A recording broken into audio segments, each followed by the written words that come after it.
लगातार ओबीसी समाज के लिए आंदोलन करते हैं। लगातार मैं देखता हूं कि आप ओबीसी समाज के लिए आगे बढ़कर आते हैं। क्या लगता है अभी भाजपा और कांग्रेस ने जो लिस्ट जारी की है उसमें ओबीसी समाज को कितना प्रतिनिधित्व दिया गया है? बिल्कुल नहीं दिया। मैं दोनों दलों को बिल्कुल विरोध करता हूं और आने वाले समय इनको हम जवाब देंगे चुनाव में।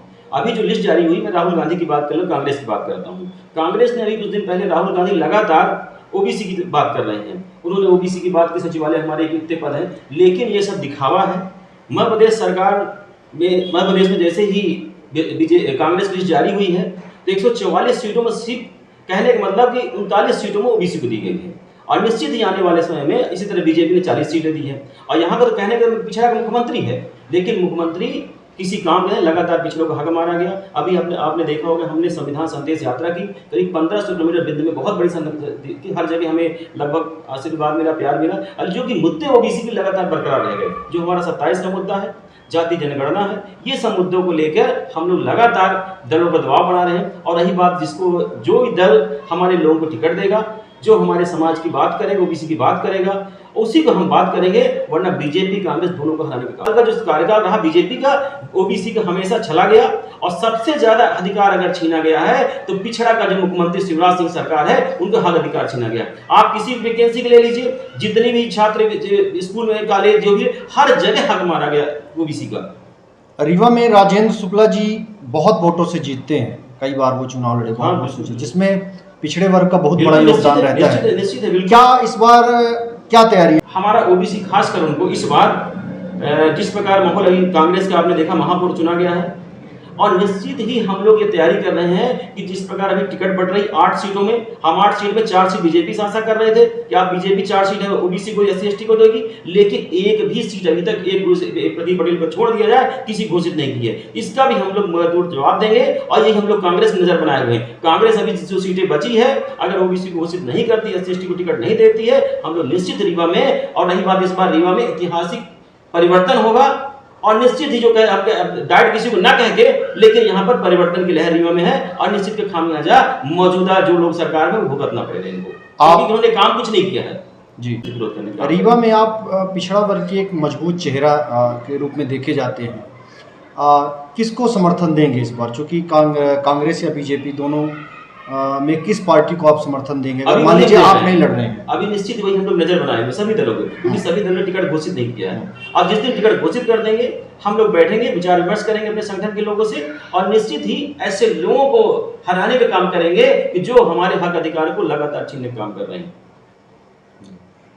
क्या आप चुनाव लड़ेंगे? अभी हम तैयारी कर रहे हैं रीवा से। रीवा या मऊगंज हमारा 2 जगह है, क्योंकि हमारे पिताजी मऊगंज से चुनाव लड़ा करते थे, वही हमारा पृष्ठभूमि है। और हम लोग रीवा से 2 बार चुनाव लड़े, पार्षद लड़े चुनाव। इस बार जो तैयारी है कि रीवा से विधानसभा लड़ना तय है। रीवा में आपके चुनाव लड़ने से भाजपा को बहुत बड़ा खतरा हो सकता है। निश्चित होगा कि लगातार कई वर्षों से ओबीसी बीजेपी का बेस वोट बन चुका है, लेकिन जिस प्रकार दरकिनार कर लगातार ओबीसी के लोगों को किया गया बीजेपी को, ये सब लोग हम लोग समझ चुके हैं और निश्चित इनको इसका खामियाजा भुगतना पड़ेगा। तो ये अगर मान लीजिए आप अपने उम्मीदवार नहीं उतारती, आपकी जो संगठन है, पार्टी है, राजेंद्र शुक्ला जी का जो विकास का विजन है, किस तरह से आप देखते हैं?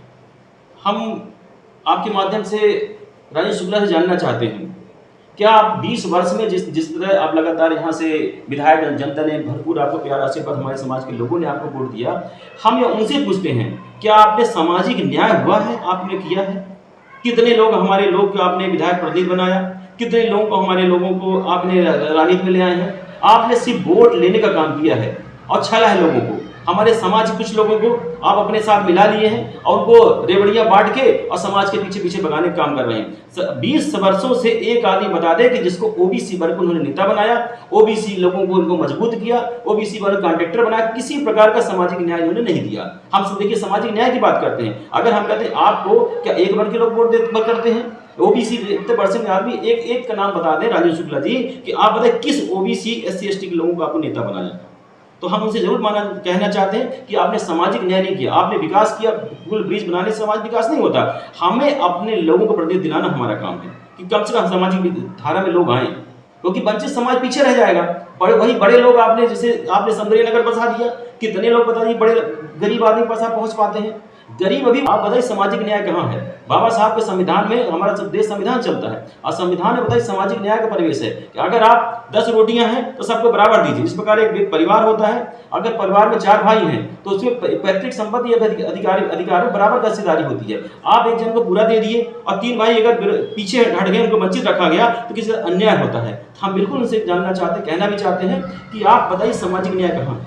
कितने लोगों को आपने अधिकार दिया, कितने लोगों को आपने कहीं ना कहीं उनको रोजी बेरोजगार की समस्या कितनी ज्यादा सोचिए।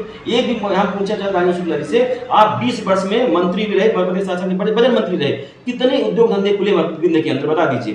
एक भी धंधे नहीं खुले, बेरोजगार उसी तरह भाग रहा है। आप विकास का फार्मूला क्या है, विकास का पैमाना क्या है क्या आपका? लेकिन पिछड़ा वर्ग में भी ये देखा गया कि पिछले इस महापौर के चुनाव में उसमें भी बिखराव देखने को थोड़ा सा मिला। हाँ, निश्चित बिखराव इसमें पटेल समाज से भी लड़े, कुशवाहा समाज से भी लड़े।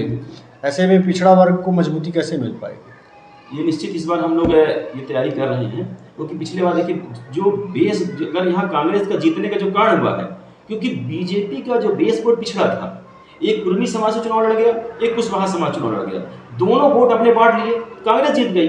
अगर ये यही दोनों प्रत्याशी अगर न लड़े होते तो बीजेपी निश्चित जीतती चुनाव। तो ये अपने वोट ले लेना ही बीजेपी का लॉस हुआ था। क्या इस बार आपसे मैं एक स्वतंत्र रूप से पूछ रहा हूँ, क्या इस बार भी अगर ऐसे समीकरण बने, पटेल से चूंकि फिर से वही प्रत्याशी रिपीट कर दिया गया है, कुशवाहा समाज से भी अगर कोई खड़ा हो जाता है चुनाव मैदान में, तो क्या लगता है राजेंद्र शुक्ला तो फिर हार जाएंगे? निश्चित हार जाएंगे। वो कुशवाहा समाज इस बार प्रत्याशी दे रहा है, क्योंकि फार्मूला हम लोग वही तैयार कर रहे हैं जो पिछले महापौर के चुनाव में था। और जो बीजेपी ने छला है पिछड़ों के लिए, खासकर पिछड़ा वर्ग के लिए, इन्होंने एक प्रदीप पटेल को छोड़ दिया जाए। हम तो राजेंद्र शुक्ला रीवा 20 साल इन्होंने ओबीसी ने वोट दिया, उनको मिला क्या? एक भी सदस्य बता कि आपने कितने विधायक पद दिए? काम धंधे कुछ मिले, बड़े कुछ भी नहीं मिले किसी प्रकार का। आपने, हम कहते हैं बहुत से साधन, देखिए विकास का साधन होता है, अगर नेता का साधन, क्या राजनीति सीखा उसने? हमारे लोग को आपने मंच में लाए ही नहीं, कभी खड़ा नहीं होने दिए उनको, न नेता बनाया आपने। किस लिए उनको वोट देने? क्या हमारा समाज ओबीसी वर्ग क्या वोट देने के लिए पैदा हुआ है? क्या आपको लगातार राजेंद्र शुक्ला जी आपको वोट देता रहे? तो कई समस्या, इसलिए हम उनसे जरूर कहेंगे कि सामाजिक न्याय की बात करिए। अब आपको 20 वर्षों में सामाजिक न्याय नहीं हुआ है, हमारे लोगों को वंचित रखा गया, राजनीति से वंचित रखा गया। अभी जो वर्तमान में हालात हैं प्रदेश के, उसमें क्या देखते हैं आपकी पिछड़ा वर्ग की क्या पोजीशन है? पिछड़ा वर्ग किस स्थिति में?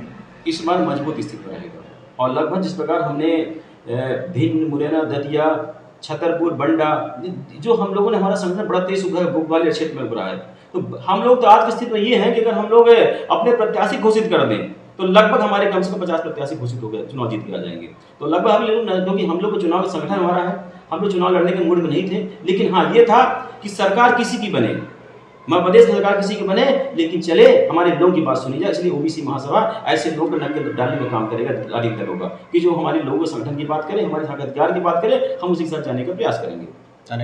एक आप चुनाव में अगर उतरते हैं, प्रत्याशी बनते हैं, क्या आपका विजन क्या होगा रीवा के लिए? रीवा में क्या सुविधाएं आप देंगे? रीवा हम चाहते हैं, बेरोजगारी की समस्या बहुत बड़ी समस्या है, और हम सामाजिक न्याय की बात करेंगे, हर वर्ग को प्रतिनिधित्व देंगे, क्योंकि एक वर्ग से विकास का फार्मूला नहीं तय होता। हमें हर वंचित समाज के अंतिम व्यक्ति का, जो पीछे पिछड़ा हुआ है, उनको आगे लाने का प्रयास करेंगे, और हमारा यही विजन रहेगा कि युवाओं को आगे लाना। नहीं तो एक आरोप ये भी लगाते हैं, चूँकि पत्रकार होने के नाते मैं पूछना चाहूँगा कि वंचित की बात आप करते हैं, गरीब की बात करते हैं, कुछ सामान्य वर्ग में भी ऐसे लोग हैं, उस पर क्या कहना चाहेंगे? क्या उन्हें भी साथ लेकर चलेंगे? निश्चित रूप से हमारे जितने लोग हैं, आप देखिए हमारे साथ हैं, सब वर्ण समाज के लोग हैं। हमने अभी देखा होगा देवतला में घटना, सोनू पाड़ी घटना हुई थी, उसमें हमने शिवराज सिंह का घेराव किया था। जो भी समस्या हमने किसी वर्ग, देखिए जाति, आज के समय 2 ही जातियां, अमीर और गरीब हैं, और गरीब में बहुत सी जातियां होती, और गरीब का हमेशा शोषण हुआ है। हाँ ठीक है, उसमें संख्या ठीक है, सबसे ज़्यादा SC ST OBC के लोगों की है, सबसे ज़्यादा मजदूर अगर देख लीजिए, सबसे ज़्यादा मजदूर वही पाए जाएंगे। लेकिन कहीं ना कहीं एक अगला वर्ग भी, बहुत लोग वंचित समाज के लोग हैं, उनको अभी हम लोग बहुत, हमारे मित्र देखे हैं, उनके पास बेचारों खाने की व्यवस्था नहीं होती है, बेचारे किस तरह अपना जीवन यापन करते हैं। लेकिन अभी भी हम राजेंद्र शुक्ला से भी जानना चाहते हैं कि आपने उन लोगों के साथ भी न्याय नहीं किया। हमारे पास बहुत लोग जुड़े हैं, कम से कम रीवा में ऐसे लोग पड़े हैं कि बेचारे किस तरह जीवन यापन करते हैं, समाज के लोग, वो भी उनको लाभ नहीं मिला। हम उनको चाहते हैं कि लोग आगे आए और उनको सामाजिक धारा में जोड़ने का प्रयास करते हैं, क्योंकि वंचित समाज जब जितने दूर भागेगा, अगर उसको लाभ नहीं देगा, सामाजिक न्याय कहाँ होगा? इसलिए हम चाहते हैं कि लोगों के साथ सामाजिक न्याय। कल रीवा में मजदूरों की पुलिस द्वारा पिटाई की गई, हाथापाई हुई, बहुत ज़्यादा झगड़ा हुआ, एक बहुत रीवा में तनावपूर्ण स्थिति बन गई। कैसे देखते हैं आप इसे, कितना समझा आपने उस विवाद को?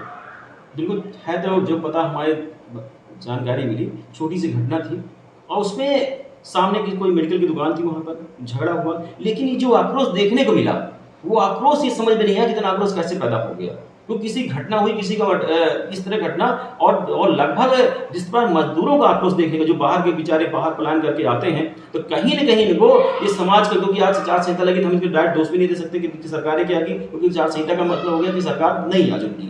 लेकिन कहीं न कहीं ये बहुत बड़ी घटना है और निश्चित ही जो भी जिला प्रशासन इसको देखना चाहिए, क्योंकि इससे दोबारा घटना ना हो। क्योंकि मजदूर हमारे दूर से आता है, पलायन बेरोजगार आता है, काम करने के लिए आता है, रोजी-रोटी तलाश में जाता है, और उसके साथ इससे बड़ी घटना हो जाए, निश्चित ही आक्रोश हुआ है। बहुत उनके लिए कुछ बनना चाहिए, व्यवस्थित बैठने की जगह होनी चाहिए। यही तो वो भी मनुष्य है। यही तो आपसे कहना चाहते हैं कि जो 20 साल का विकास है, हम यही मुद्दे में लीजिए, 20 साल का विकास क्या है? कल देखने को मिल गया, खुलेआम जिस तरह कर्फ्यू लगे माहौल बन गया था, गाड़ी जलाएंगे, हंगामा हुआ 2 घंटे पूरा। तो कहने का मतलब ये है कि विकास कहाँ हुआ? मजदूरों के लिए क्या व्यवस्था इन्होंने किया?